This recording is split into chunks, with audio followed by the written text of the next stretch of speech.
আপনি কি কখনো শুনেছেন চুপাকাব্রা? না শুনে থাকলে আজ আপনাকে এমন এক গল্প বলবো যা রাতের ঘুম কেড়ে নিতে পারে। চুপাকাব্রা আমেরিকার এক ভয়ঙ্কর লোককথা, যার অস্তিত্ব নিয়ে আজও অনেকেই সন্দিহান। কথিত আছে এই প্রাণী রাতের অন্ধকারে পোষা প্রাণীদের রক্ত চুষে নিয়ে তাদের হত্যা করে। ভাবুন তো, 1995 সালের কথা, যখন প্রথমবারের মতো এই রহস্যময় প্রাণীটি দেখা পাওয়া গেল। আশ্চর্যের বিষয় হলো, এর প্রতিটি শিকারীর শরীরে 3টি অদ্ভুত চিহ্ন দেখা গেছে, যেগুলো দেখে মনে হয় চুপাকাব্রা তাদের রক্ত চুষে নেয়।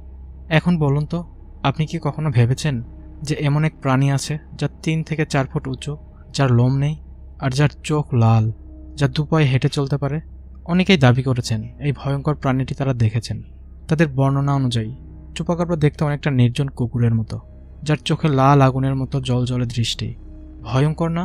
তাহলে কি আপনি রাতের বেলায় এই চুপাকাব্রার মুখোমুখি হতে চাইবেন? ভয় পাবেন না? কিন্তু সাবধান,